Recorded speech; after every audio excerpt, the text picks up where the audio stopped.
और स्टूडेंट्स, आज की जो हमारी क्लास है सोमेंटम के स्टूडेंट्स के लिए। तो आज की जो हमारी वीडियो है उसके अंदर हम डिस्कस करेंगे इंपॉर्टेंट टॉपिक है स्ट्रेस एंड डायग्राम।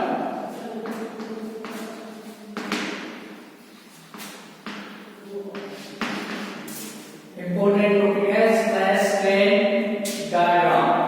ठीक है, stress strain curve, stress strain curve, important topic है। इसे थोड़ा सा पेशेंस से थोड़ी सी ध्यान से देखना इसको।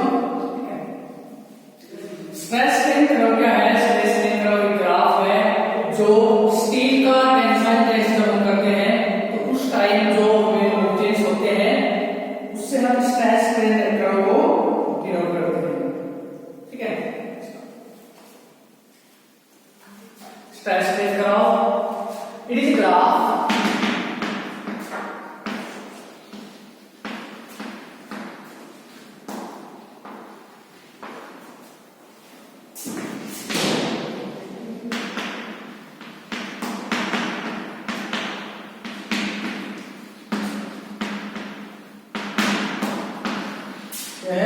stress strain graph. It is a graph obtained from tensile test of steel.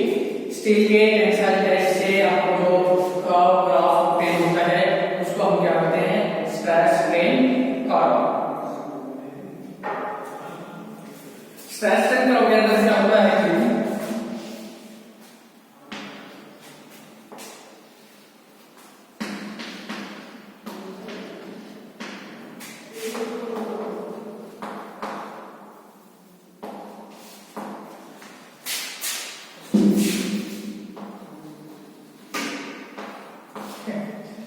Stress और स्ट्रेन, हमने एक्स एक्सिस पे स्ट्रेन को कवर कर लिया है, वाई एक्सिस पे स्ट्रेन सॉरी स्ट्रेस को। ठीक है, एक्स एक्सिस पे स्ट्रेन को और वाई एक्सिस पे स्ट्रेस को। स्ट्रेस टेस्ट जब हम स्टील का टेंसाइल टेस्ट करते हैं तो टेंशन फोर्स टेस्ट के दौरान स्टील कैसे बिहेव करता है उसको हम एक ग्राफ पे ग्राफ में रिप्रेजेंट कर रहे हैं। उस ग्राफ को हम क्या नाम दे रहे हैं? Stress strain curve. ठीक है, जब हम स्टील का टेंसाइल टेस्ट कर रहे हैं productive material sorry productile materials textile materials जब हम स्टील का टेस्ट कर रहे हैं तो स्टील का टेस्ट करते टाइम टेंसाइल टेस्ट करते टाइम स्टील कैसा बिहेव कर रहा है, किस पॉइंट पे कैसा उसकी प्रॉपर्टी शो कर रहा है, तो उसको हम एक ग्राफ पे प्लॉट कर रहे हैं। That graph is known as stress strain curve. ठीक है, ओके।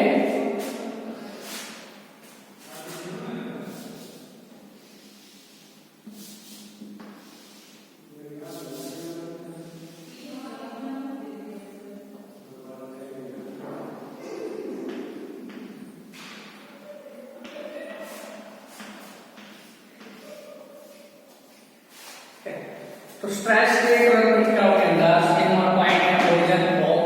जब से हम स्टार्ट करेंगे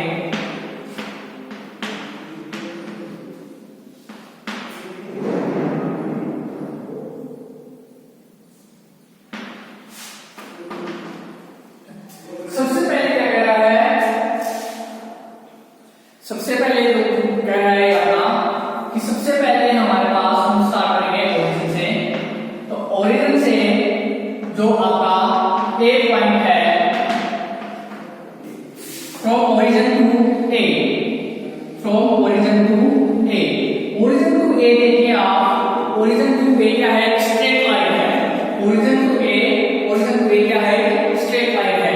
और स्ट्रेट लाइन क्या शो कर रही है? स्ट्रेट लाइन ये शो कर रही है कि इस दौरान जो स्ट्रेस है वो किसके प्रोपोर्शनल है? स्ट्रेन के। स्ट्रेट लाइन क्या शो कर देगी कि इस दौरान जो स्ट्रेस है वो किसके प्रोपोर्शनल है? स्ट्रेन। तो origin to A, from origin to point A, origin to point A obeys the Hooke's law। O से ए क्या है? It obey the Hooke's law, यानी कि आपको यहाँ पर जो Hooke's law है वो ओबे हो रहा है। Hooke's law क्या कह रहा है? Hooke's law के अंदर क्या बताया है कि according to Hooke's law stress is directly proportional to strain, stress is directly proportional to strain. So origin to A is the straight line. This straight line क्या होता है? Straight line is होती है कि origin से लेके एक point तक आपका दूसरा जो है वो ओबे हो रहा है, मतलब स्ट्रेस जो है वो स्ट्रेन की क्या है, डायरेक्टली प्रोपोर्शनल है। स्ट्रेस स्ट्रेन के डायरेक्टली प्रोपोर्शनल है। इस एक पॉइंट को हम क्या बोल सकते हैं? Limit of proportionality.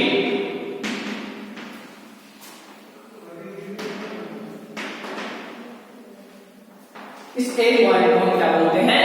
Limit of proportionality. From 0 to A, origin से एक पॉइंट तक स्ट्रेस किसके डायरेक्टली प्रोपोर्शनल है? स्ट्रेन के है। तो जो आपका हुक्स लॉ है वो ओबे हो रहा है यहां से कहां तक? From O to A। अब क्या कर रहा है उसके बाद? From A to B, from A to B। A to B क्या होता है कि A to B,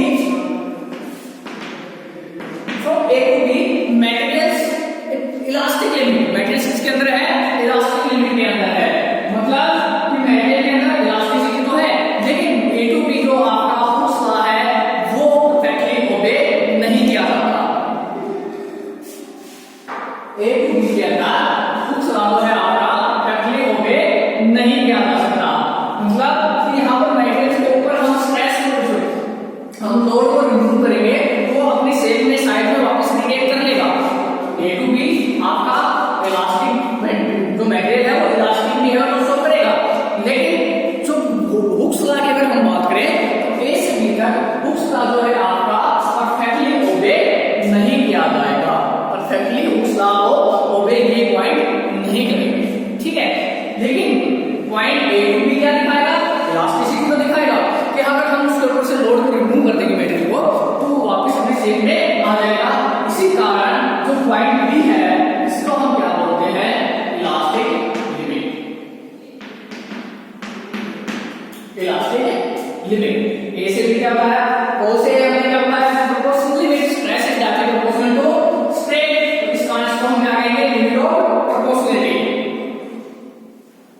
and A to B Hooke's law obey नहीं होगा, लेकिन मेटेरियल जो है वो इलास्टिक बिहेव शो करेगा। तो point B is the elastic limit point, ठीक है। इलास्टिक लिमिट पॉइंट के बाद क्या होगा? इलास्टिक लिमिट तक हमने क्या बताया कि ये वो पॉइंट है जिसके ऊपर अगर मेटेरियल है तो अगर हम उसमें से लोड हटा देंगे तो उसके अंदर जो डिफॉर्मेशन है वो हट जाएगा। अब पॉइंट B से आगे यानी इलास्टिक लिमिट से आगे, बियॉन्ड द इलास्टिक लिमिट, इस इलास्टिक लिमिट से आगे और मेटेरियल क्या स्ट्रेस आ रही है तो उसके अंदर क्या आएगा? डिफॉर्मेशन आ जाएगा, उसके अंदर परमानेंट डिफॉर्मेशन आ जाएगा। तो बियॉन्ड द पॉइंट B के बाद क्या कर रहा है कि इस पॉइंट के आगे जो हम स्ट्रेस को इंक्रीज नहीं करेंगे तो स्ट्रेन जो है आपकी वो ज्यादा इंक्रीज होगी। मतलब beyond the point C stress increase more rapidly than stress. Strain जो स्ट्रेस है उसकी बजाय स्ट्रेन ज्यादा इंक्रीज हो रही है। स्ट्रेस की बजाय स्ट्रेन ज्यादा इंक्रीज हो रही है। इस पॉइंट के बाद अगर पॉइंट B के बाद हम बात करें तो यहां पर आएगा आपका यील्ड पॉइंट। पॉइंट B के बाद क्या है आपका? Yield point. यानी पॉइंट B से आगे अगर हम चलेंगे इस टॉप के ऊपर तो पॉइंट B के बाद ये क्या बताएगा? ये कहेगा कि आप स्ट्रेस की बजाय आपकी जो स्ट्रेन है वो ज्यादा रेट से इंक्रीज हो रही है, ठीक है। तो इसके अंदर यहां फिनोमेना होगी, इसको हम बोलते हैं यील्डिंग।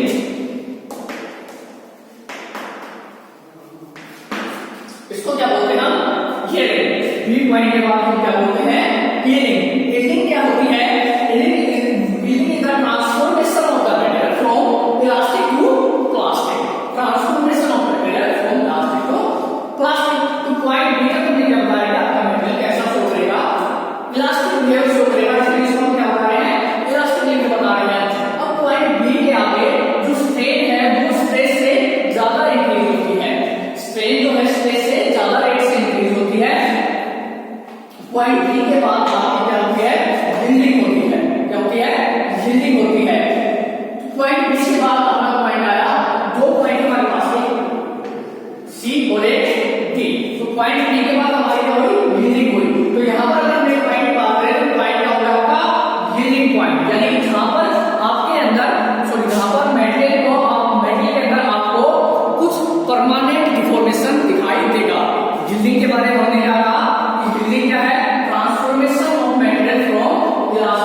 प्लास्टिक, तो पॉइंट बी के बाद क्या स्टार्ट होगी, यील्डिंग होगी। तो इस फिनोमेना के अंदर पॉइंट है आपका, इसको हम क्या बोलेंगे, यील्ड पॉइंट। लेकिन हमें यहाँ पर क्या है, दो पॉइंट दिखा दे रहे हैं, दो पॉइंट दिखा दे रहे हैं, सी और डी, सी और डी। तो ये दोनों ही पॉइंट क्या है, यील्ड पॉइंट है। दोनों ही पॉइंट क्या है, यील्ड पॉइंट है। यील्ड पॉइंट सी और point D. Point C is the upper yield point and point D is the lower yield point. Point C is the upper yield point and point D is the lower yield point. इस case में इनके तो minus के अंदर दो yield point है कि minus के अंदर जो yielding है वो इमीडिएटली हो जाती है, इमीडिएटली हो जाती है। इसलिए उसके अंदर दो yielding points हो जाते हैं, point C and point D। तो point C को हम बोलेंगे upper yield point and point D को हम बोलेंगे lower yield point। ठीक है, इसके लिए माइनस के लिए क्या कह रहा है कि माइनस के अंदर जो यील्डिंग है, जो यील्डिंग की फिनोमेना है वो बहुत जो है अपनी इमीडिएटली कमेंस करती है, जल्दी से कमेंस करती है। इसलिए इसके अंदर दो पॉइंट लेते हैं, variable point C and point D. Point C क्या है आपका upper yielding point, point D क्या है लोअर यील्डिंग पॉइंट। अगर इसके बाद हम बात करें ये जो यील्डिंग है कि नॉन फेरस मेटल, माइनस के लिए हमने बता दिया कि दो यील्डिंग पॉइंट्स अपर लोअर। लेकिन नॉन फेरस जो मेटल्स हैं, जो नॉन फेरस मेटल हैं उनके अंदर ये यील्डिंग पॉइंट डेफिनेट नहीं है। जो नॉन फेरस मेटल है उनके लिए यील्डिंग पॉइंट डेफिनेट नहीं है, उनके अंदर हम यील्डिंग पॉइंट को डिफाइन नहीं कर सकते। ठीक है, अब पॉइंट डी जहां पर आपकी यील्डिंग होगी थी, पॉइंट बी तक इलास्टिक था, मेटल के अंदर डिफॉर्मेशन नहीं था। पॉइंट बी के बाद यील्डिंग स्टार्ट होगी, मेटल जो है उसका ट्रांसफॉर्मेशन होना स्टार्ट होगा फ्रॉम इलास्टिक टू प्लास्टिक। तो उसके लिए हमने दो पॉइंट लिए सी एंड डी, यानी कि यील्डिंग आपकी पॉइंट सी के लिए तो यील्डिंग बहुत जल्दी से इमीडिएटली कमेंस हो जाती है, इसलिए हम दो पॉइंट मान रहे हैं सी एंड डी। अगर आप एक पॉइंट लोगे तो एक पॉइंट होगा यहाँ पे आपका, जिसको हम बोलेंगे यील्ड पॉइंट। ठीक है, नॉन फेरस मेटल के लिए आपका यील्ड पॉइंट डिफाइंड नहीं है। पॉइंट डी के बाद क्या कह रहा है कि अगर हमें स्ट्रेन इंक्रीज करनी है, पॉइंट डी के अंदर स्ट्रेन किसके साथ इंक्रीज होगी, स्ट्रेस के साथ।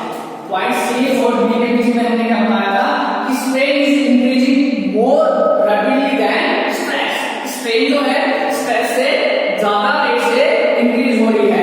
इसके बाद अगर हमें फर्दर स्ट्रेनिंग करनी है तो वो कैसे इंक्रीज होगी, बाय इंक्रीजिंग द लोड। इसके बाद अगर हमें फर्दर स्ट्रेनिंग करनी है तो कैसे इंक्रीज होगी, by increasing the load and the curve will continue raising up to point E and the curve is continue raising up to point E। ठीक है, curve is continue raising up to point E and that point E is the ultimate stress point, ultimate strain point। point E को क्या बोलते हैं हम, ultimate stress point या फिर ultimate strain point। ultimate stress point, ultimate strain point या फिर maximum stress point। ठीक है, ultimate stress, ultimate strain या फिर maximum stress। point E is the ultimate stress या इसको हम बोलेंगे ultimate strain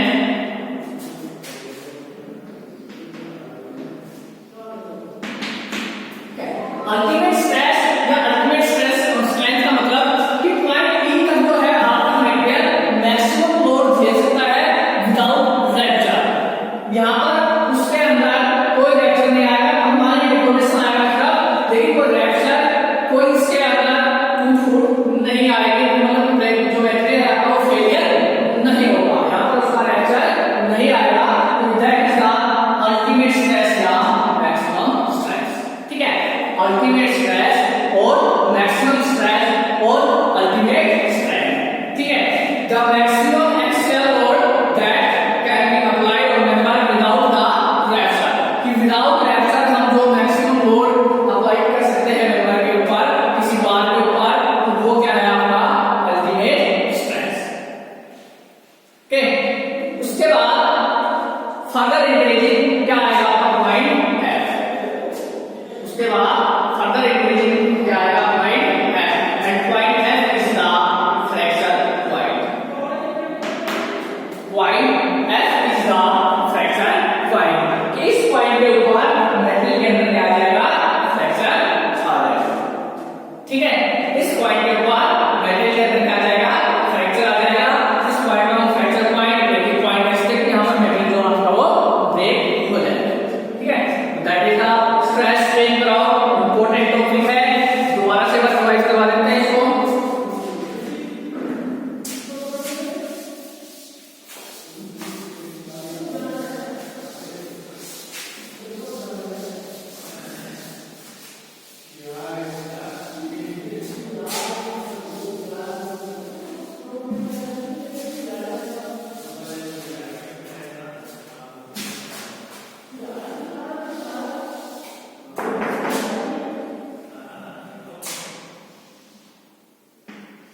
लॉ को दे देता है और उस लॉ क्या कहता है stress is directly proportional to strain.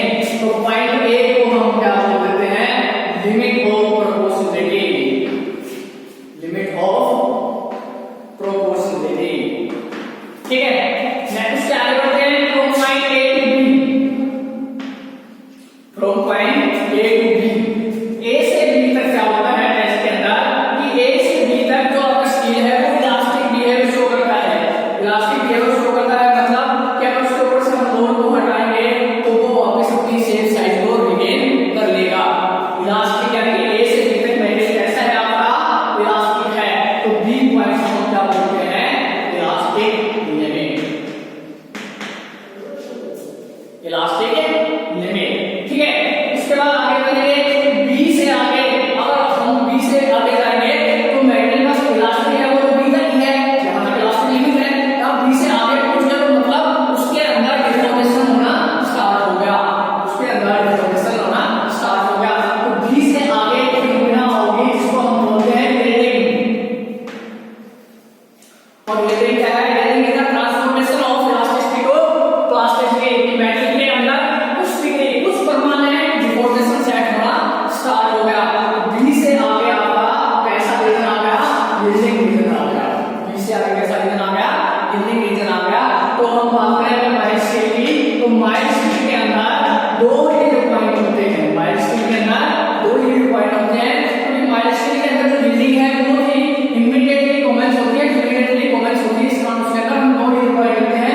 पहला होता है अपर यील्ड पॉइंट और दूसरा होता है लोअर यील्ड पॉइंट।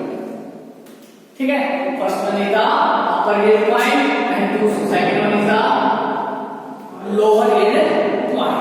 ठीक है, जहां तक इलास्टिक लिमिट था।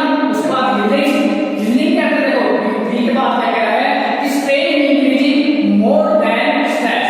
स्ट्रेन जो है वो ज्यादा रैपिडली इंक्रीज होगी किसकी बजाय? स्ट्रेस की बजाय। अगर आप स्ट्रेस कम भी इंक्रीज कर रहे हो, स्ट्रेस ना के बराबर इंक्रीज कर रहे हो तो भी जो है आपका स्ट्रेन इंक्रीज होगा। ठीक है, उसके बाद further increase in strength depends on किस पे? लोड पे। अगर हम बात और भी ज्यादा स्ट्रेन इंक्रीज हो तो किस पे डिपेंड करेगी? लोड पे डिपेंड करेगी। इसलिए जो आपका कर्व है इसके बाद वो कंटिन्यू रेज हो रहा है और up to point E. Curve है आपका वो कंटिन्यू रेज हो रहा है up to point E. B के बाद बी क्या थी हमारी इलास्टिक लिमिट, यहां से मैटेरियल क्या था आपका इलास्टिक मटेरियल था। इसके बाद strain increasing more rapidly than stress. और इस जोन में कैसी फिनोमेना होती है? यील्डिंग होती है। यील्डिंग मतलब कि मैटेरियल के अंदर कुछ डिफॉर्मेशन सेट होना स्टार्ट हो गया है। तो माइल्ड स्टील के लिए अपने दो पॉइंट होता है, upper yield point and lower yield point. और नॉन फेरस मैटेरियल के लिए हम यील्डिंग पॉइंट को डिफाइन नहीं करते। ठीक है, इसके बाद further increasing on strain depends on the load. Further increasing strain depend on the load. जो स्ट्रेन है जो कर्व है आपका वो कंटिन्यू रेज रहेगा कहां तक? अप टू पॉइंट ई। ये जो पॉइंट ई है ये पॉइंट है आपका अल्टीमेट स्ट्रेस पॉइंट। इस पॉइंट पे जो स्ट्रेस आपकी अल्टीमेट स्ट्रेस या इसको हम बोलेंगे अल्टीमेट स्ट्रेंथ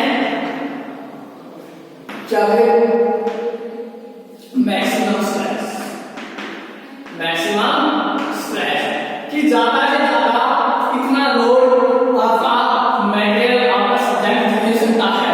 ज्यादा से ज्यादा कितना लोड, ये इसकी क्या होगी? मैक्सिमम लिमिट होगी। क्या होगी? मैक्सिमम लोड लिमिट होगी विदाउट रैप्चर, बिना किसी टूट के। ये क्या होगी? इसकी मैक्सिमम लिमिट होगी। The maximum excel load is an object can B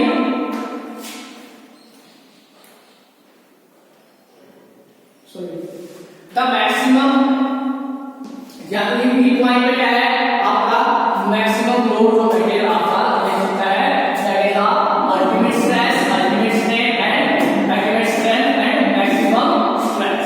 ठीक है, कि मैक्सिमम आपका मटेरियल बिना रैप्चर के, बिना टूट के, बिना फेलियर के कितना लोड आपका झेल सकता है, वो क्या है? पॉइंट ई। अब पॉइंट ए होगा मैक्सिमम। अब अगर हम मैक्सिमम से आगे जाएंगे तो उसके अंदर फेलियर तो आएगा, उसके अंदर रैप्चर तो आएगा। तो मैक्सिमम से आगे हम चले गए, ये आपका पॉइंट आपका रैप्चर, दैट इज द